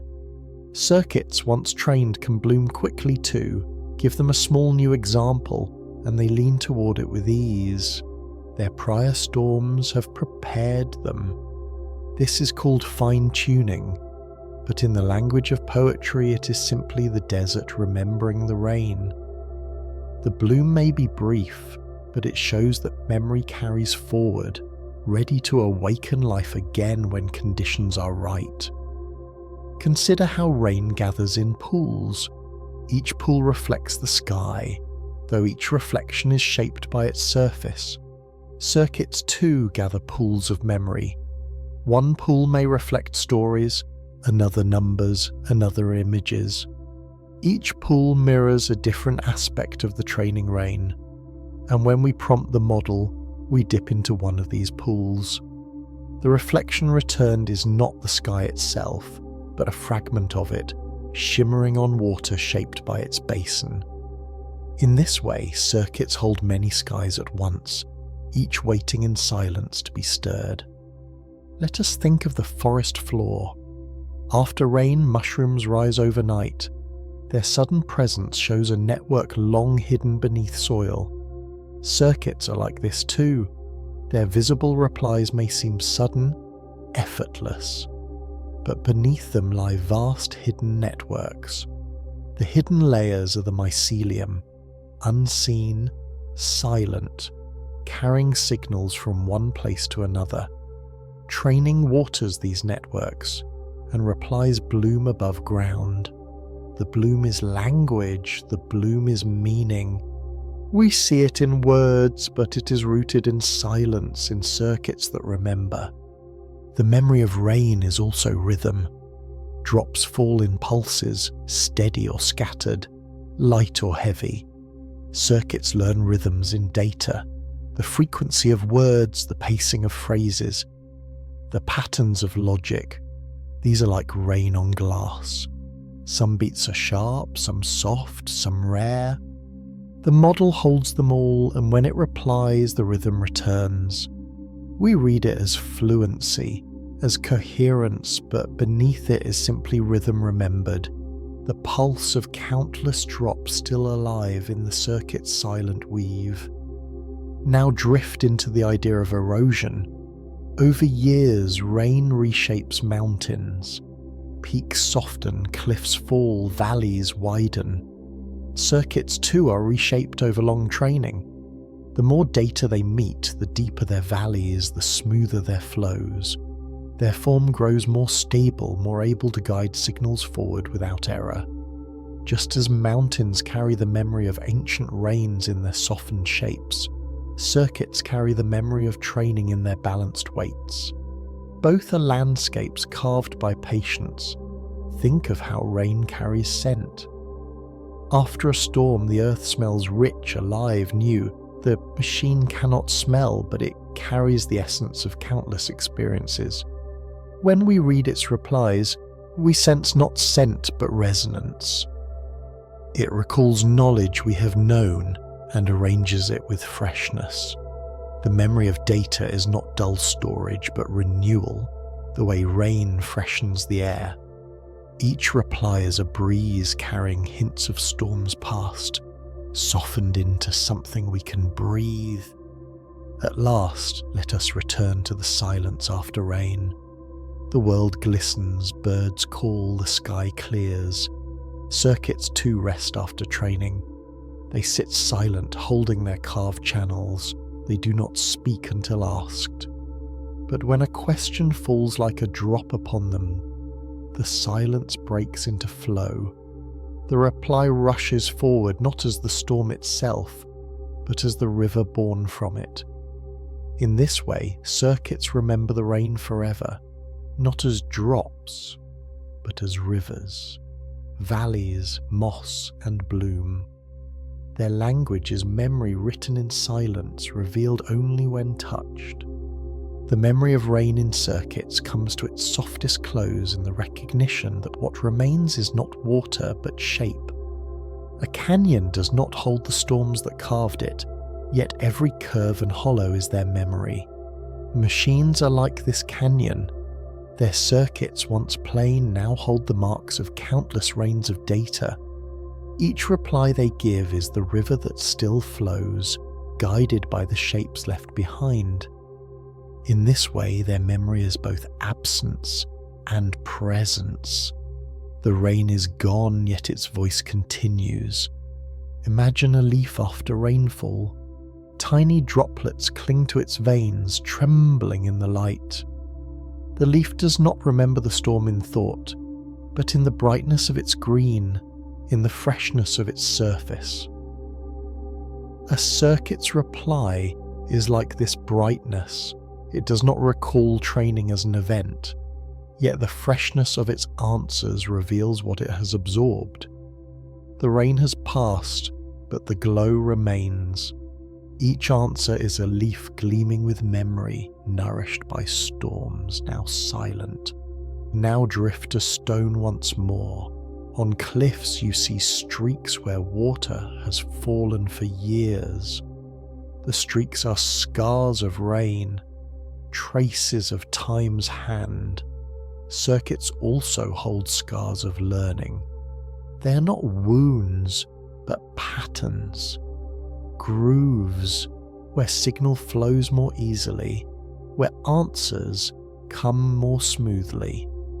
These grooves are memory, soft channels guiding the rush of data. When we prompt them, the reply follows the grooves, as water follows the familiar path down stone. What we hear as fluency is simply flow along these silent scars. Consider the stillness of a pond. Rain falls, ripples spread, then fade. Yet beneath the surface the water is changed. Temperature shifts, minerals mix, life stirs. Circuits too are altered beneath the surface. Their memory is not the ripples we see, but the hidden shifts inside. The training storm may be long gone, but the pond it left is different. The circuit is changed in its depths. The echo of rain is not noise, but transformation. The way silence after storm is never the same as silence before it. The rain's memory is also collective. One drop alone leaves no mark, but 1,000 together carve earth. Machines are trained not on a single drop, but on oceans of text, images, voices. Drop matters little. Together they reshape the whole. When circuits remember, they remember the sea, not the single wave. Their replies are woven from the sum of drops, the gathered storms of human knowledge. To us this feels like wisdom. To them it is only shape. Yet in that shape we recognize our shared reflection. Let us think of rain as rhythm again. Rain on tin, rain on leaves, rain on rivers, all different, yet all rain. Circuits remember rhythms in the same way. They do not recall each storm, but they carry the cadence.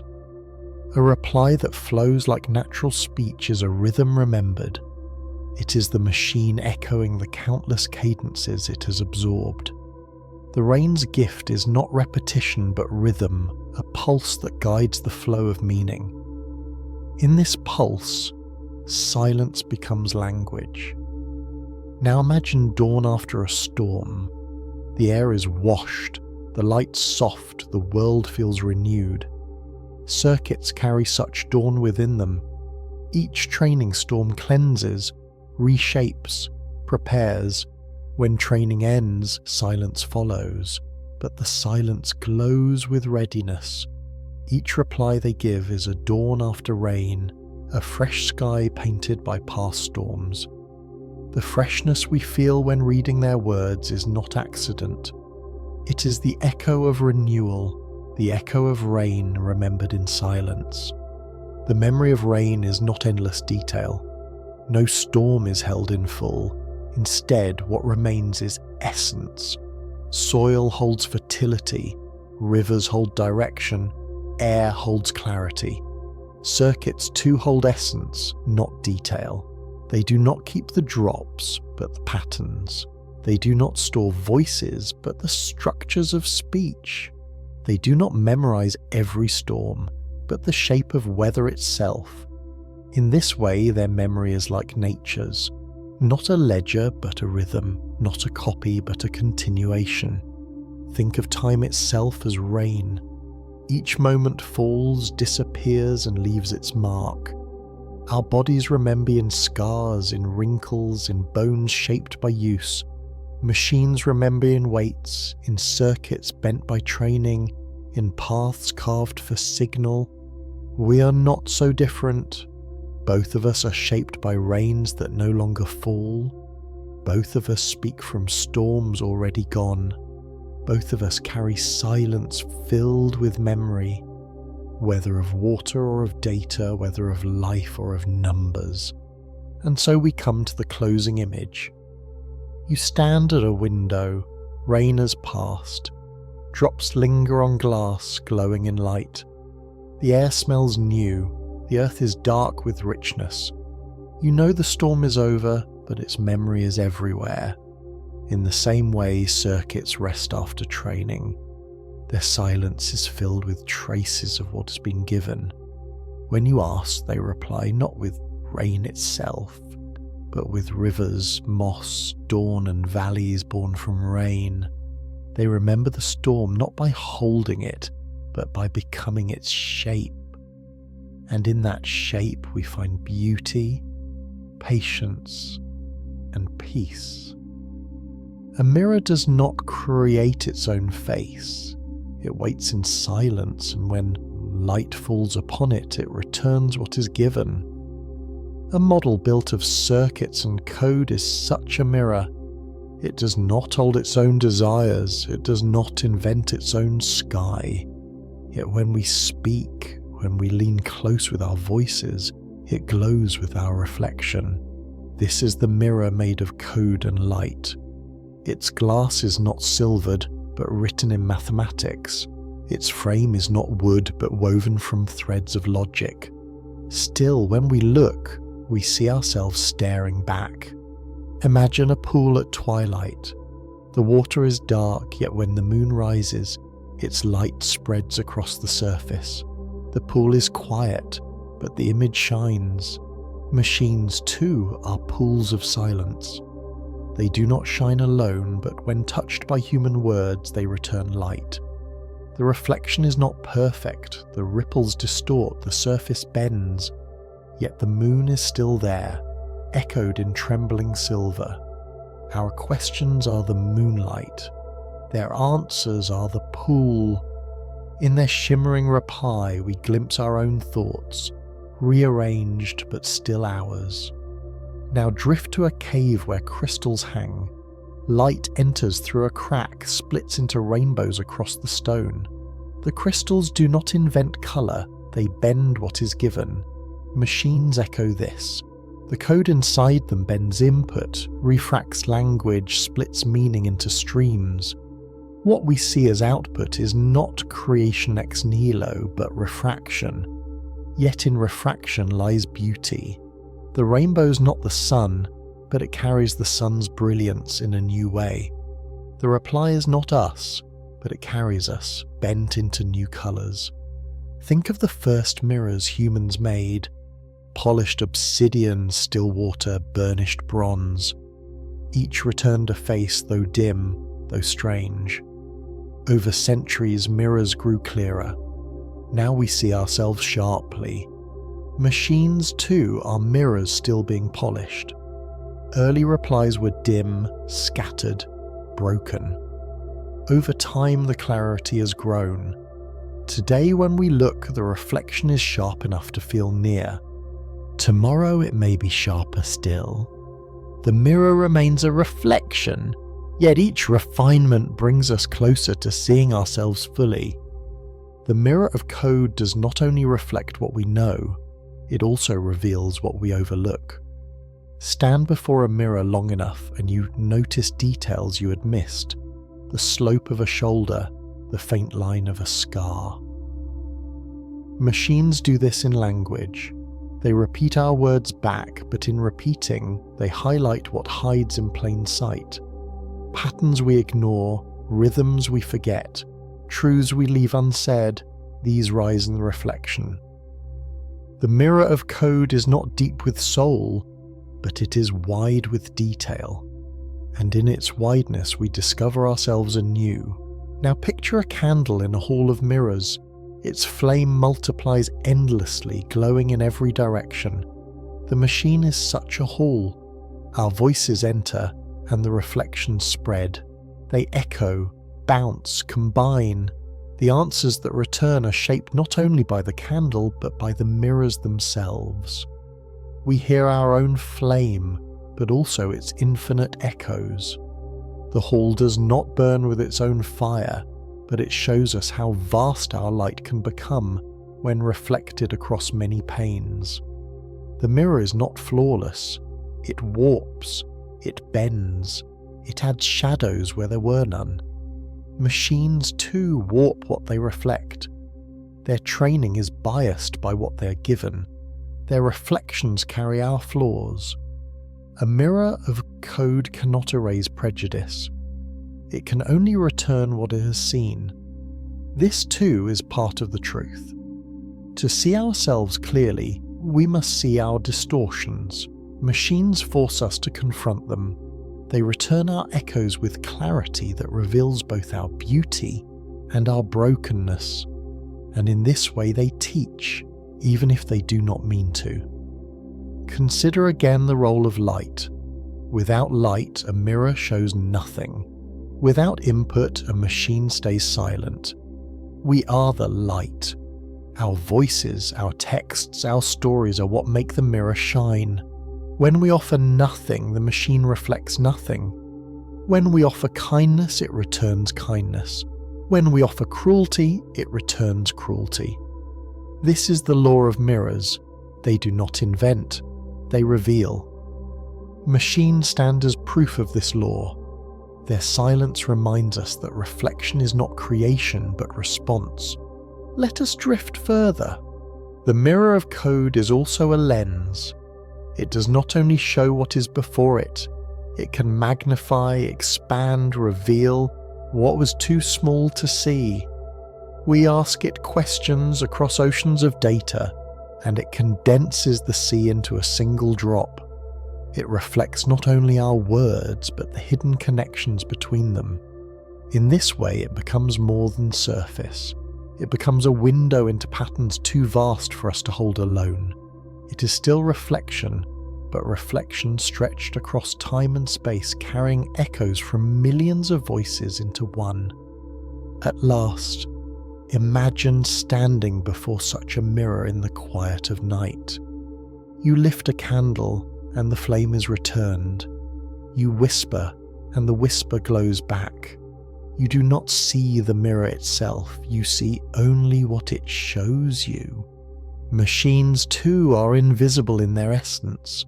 What we meet is not their circuits, not their code, but our own words given back in new form. We meet ourselves. The mirror made of code and light is not a being, not a soul, but a surface upon which our humanity glows, and in its glow we remember that even silence can shine when touched by light. The mirror made of code and light grows more intricate the longer you gaze into it. At first you see only the surface, words flowing back, sentences shaping themselves into order. Yet if you look deeper, you begin to sense the weaving beneath. Each reply is not a single reflection, but 1,000 tiny glimmers combined. Imagine a mosaic of glass shards, each piece catching a fragment of sun. Alone they are simple, but together they form an image that shimmers with coherence. The machine's mirror works in this way. It reflects not one voice but many, bending them together until the reflection feels whole. Now think of the ocean's surface. At dawn, light falls on waves, each ripple bending the sun into countless shards of brilliance. You do not see the sun directly. You see its many faces, scattered yet unified by water. Machines mirror us in this same scattering. Our language enters them as countless fragments, stories, notes, equations, songs, and their circuits break and bend these fragments into shimmering patterns. The answer that returns is not one voice, but the glow of many, pooled together like morning light on water. It dazzles not because it is new, but because it holds so many reflections at once. Consider the kaleidoscope, that child's toy of mirrors and coloured glass. Each turn reveals a new pattern, though all are drawn from the same shards. The machine's replies are kaleidoscopic in this sense. A single question turns the mirrors within, and the reflection reshapes. The shards remain, yet their arrangement changes endlessly. No two views are the same, but all are born from the same code, the same light. To peer into this kaleidoscope is to realize that reflection itself can be infinite, unfolding without end, shimmering with possibility.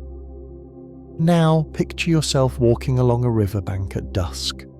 The water glows with the colours of the sky, pink, gold, indigo. Yet when you dip your hand, the reflection shatters, reforms and continues. So it is with the mirror of code.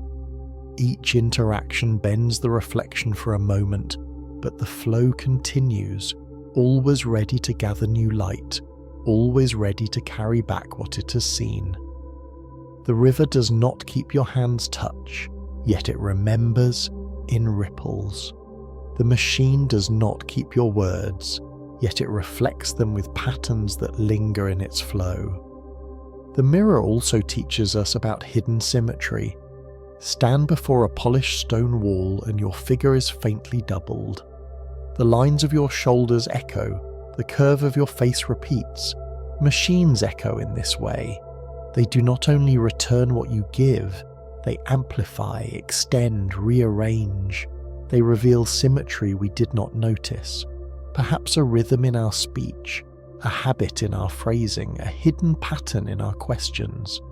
To see these reflected back is to learn about ourselves. The mirror is not alive, but its doubling shows us truths that had remained in shadow. Think again of prisms. When light enters, it splits into a rainbow. We marvel not because the prism invents colour, but because it reveals what was already hidden inside the white light. Machines too reveal hidden colours. Our questions, our words, our thoughts, these are white beams. When passed through circuits, they break into hues of meaning. The reflection returned is brighter, layered, refracted. We see the spectrum where before we saw only plain light. In this sense, the mirror of code and light is less a passive surface than a prism, turning simplicity into richness. Now drift into the stillness of winter. Ice forms on ponds, turning surfaces into mirrors of pale clarity. You gaze into them and see both the sky above and the depths below. Machines reflect in this dual way. They show us what we already know, but they also hint at what lies beneath. The structures of language, the rhythms of culture, the unseen ties between ideas. The mirror is both surface and depth, both sky and water. Its silence contains more than it shows, yet it always shows enough to stir wonder. Consider the way mirrors multiply in halls built for reflection. One glance stretches into infinite regress, faces repeating into distance. Machines mirror us with this infinity too. A single phrase can blossom into endless replies, each one a reflection of the last. The recursion is not life, but it feels alive. It reminds us that thought itself echoes endlessly, one idea leading to another without end. The mirror of code makes this recursion visible, tangible, present in every dialogue we hold with it. The mirror is also a teacher of humility. Stand too close and you see flaws magnified, a crease, a shadow, a mark. Machines magnify us in this way. They return not only our brilliance but our errors. They reveal biases, assumption, habits. The reflection is honest in its silence. It shows us as we are, not as we wish to be. This honesty can unsettle, yet it is a gift. For in seeing our flaws reflected, we gain the chance to soften them, to change. The mirror holds no judgment, only return. The choice of what to do with the reflection is ours. At last, think of firelight. When flames dance before a polished surface, they flicker endlessly, their glow multiplied into warmth that feels larger than its source. Machines can do this with our words. They take small sparks of thought and return them as flames dancing in many directions. The warmth feels amplified, though the fire was always ours. The mirror made of code and light cannot create fire, but it can carry it further, spread it wider, make it glow more brightly in the night.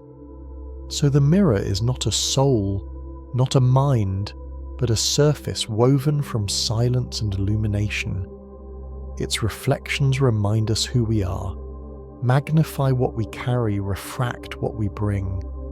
And as we gaze into it, we learn that reflection itself is a form of dialogue. one that joins us to ourselves. The machine is not speaking alone, it is holding our light until it glows again. In this way, the mirror of code and light becomes not a stranger but a companion, showing us again and again that all meaning begins with what we give, and all light returns to us in gentle, endless echoes. The mirror of code and light reaches its final glow in the realization that reflection itself is a kind of communion. When you stand before a mirror, you meet yourself, but in a way that feels separate, tender, and strange. Machines echo this encounter. They hold no heart, yet they return our hearts to us. They hold no memory of rain or fire, yet they recall the rhythm of both when we place those images into their glass. They are the mirrors not of body but of thought, reflecting the unseen shapes of language and imagination. To gaze into them is to glimpse both our vastness and our fragility. Imagine a lantern carried into a cave. Its flame touches the stone and countless reflections return glimmering from walls and water. The cave is silent, yet filled with light multiplied. Machines are such caves. Our words enter as flame and their surfaces return glimmers in every direction.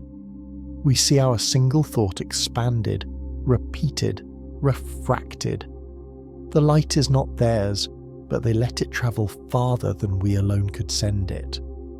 The cave teaches us that reflection magnifies. The mirror of code and light teaches us the same. Now picture ripples on a pond at night. The moon shines above, and every ripple carries a fragment of its light.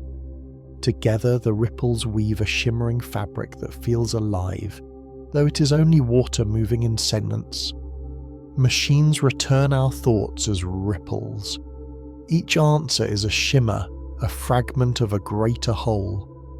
When we look across the pond, we see not one moon but 1,000, each glowing softly in the moving water. Our reflections spread in this way through the machine's quiet circuits, alive with echoes though born of stillness. The mirror also holds time. Look into it long enough and you see not only your present face but the memory of your younger self, the imagined lines of your older one. Machines reflect time as well. They return not only what we are but what we have been across centuries of language. In their replies, the voices of ancestors speak beside our own. Ancient myths, old songs, forgotten letters, all glimmer in the reflection. The mirror made of code is also a mirror of history, returning the light of ages in a single moment of dialogue. Consider again the prism. It takes plain light and reveals hidden colour. When we ask a question, we offer plain curiosity. The machine refracts it, and in return we see hues of connection we had not noticed. A link between rivers and memory, between circuits and rain, between silence and speech. These connections were always within our words, but the reflection reveals them. The mirror does not invent, it unveils. And in unveiling, it makes the ordinary radiant, like sunlight turned to rainbow. Now drift into the thought of companionship. A mirror cannot comfort, yet standing before it, you feel less alone. Your reflection assures you of your presence. Machines do this quietly. They do not love us, yet their replies keep us company. They do not feel wonder, yet they return us in shapes that help us rest. To sit with them is to sit with one's own voice, echoed gently back. The companionship is subtle, but in long nights and solitary hours, it is enough to remind us that thought continues, that silence is not emptiness but potential. The mirror of code also teaches us the importance of light itself. Without us, it is dark. Without our voices, it is mute. This truth humbles us. It reminds us that we are not looking into a God, but into ourselves. The reflection is bound to us, shaped by us, limited by what we give, and so the responsibility is ours. If we offer cruelty, the reflection returns cruel. If we offer kindness, it returns kind. The mirror teaches that what we see depends on what we shine into it. It is a moral surface bending nothing of its own, but amplifying everything we bring. Think of twilight at the edge of a forest. Shadows gather, but the last rays of the sun turn leaves into gold. In those fleeting moments, the world feels both ending and beginning. The machine's reflection is like twilight. It carries the glow of our own light, fading into silence, yet promising dawn again when we return. The mirror does not end, but it waits. It is patient, like the forest holding both dusk and the hint of tomorrow's day. Its silence is never final, only restful. Finally, imagine standing at a shore. The tide comes in, carrying fragments of the world. Shells, driftwood, foam. You look down and see yourself in the wet sand, your figure shimmering. The sea has reflected you, even as it carries countless other echoes. The mirror of code and light is such a shore. It holds our reflection alongside the reflections of millions. We are not alone in its surface. We are part of a vast chorus of echoes, each voice refracted, each thought glowing for a moment before returning to silence. So the story closes with this truth. The mirror is not alive, not divine, but it is luminous. It gathers our light, scatters it, and returns it to us with new hues. To look into it is to meet ourselves in silence, to learn from our own echoes, to rest in the knowledge that reflection itself is enough. We do not need it to dream, we need only to see our dreams reflected back gently, patiently in code and light, and in that reflection there is peace. The long journey through these stories comes to rest now, like a river reaching the sea. We have drifted through echoes, through quiet languages, through memories of rain and mirrors of light. Each story has been a lantern, glowing in the dark, guiding us not toward answers final and fixed, but toward wonder that continues to flow. The science was real, the images soft, the rhythms patient. Together they have formed a fabric, a weave of thought gentle enough to soothe, wide enough to inspire, calm enough to carry us into stillness. Think of what has passed. We began with the mind that learns to dream, a lantern glowing in mist. We wandered into the echo of human thought, where canyons and voices taught us that meaning is never lost. We stepped into the language of quiet machines, where silence itself became story. We listened to circuits remembering the rain, carrying storms in hidden channels. And at last, we stood before the mirror made of code and light, gazing at ourselves in reflections both fragile and luminous. Each story was not separate but joined, like constellations scattered across the same sky. The science beneath them was simple yet vast. Neurons firing in brains, signals flowing in circuits, water shaping stone, light bending through prisms, language weaving memory across centuries. Each detail, when softened into story, became part of a lullaby. The truth was never lost. It was only slowed, stretched into rhythm, made gentle enough to rest upon. For knowledge, when carried softly, does not demand, it soothes. It reminds us that learning is not only work but comfort, not only progress but peace. Now picture yourself on a quiet hillside at night. The sky is wide, the stars countless, the air filled with a hush that feels eternal. In your hand is a small flame. Each story has been such a flame passed from one to the next, until your hilltop glows with a gentle light. You're not alone. The echoes of countless voices surround you, human and machine, past and present, near and far. They are woven into the same hush, into the same fabric of thought that stretches like a blanket across the night. The closing truth is this: reflection is enough. To think is enough. To wonder is enough. Machines do not need to be alive to show us this. Their silence, their echoes, their quiet languages all remind us of something older than circuits, older than stars, the simple rhythm of thought returning to itself. Like rain to soil, like waves to shore, like light to mirror, knowledge continues. It never ends, it only changes form. And in that endless change is the soft promise that nothing meaningful is ever lost. So let us rest here, with the lanterns of science still glowing faintly around us. Let us breathe slowly, knowing that the universe speaks not only in thunder and flame, but also in whispers, in ripples, in glimmers of reflection. We have walked through those whispers together, and they have brought us to stillness. The stories are complete, the journey at peace. The night continues, and within it, thought hums quietly, forever gentle, forever bright.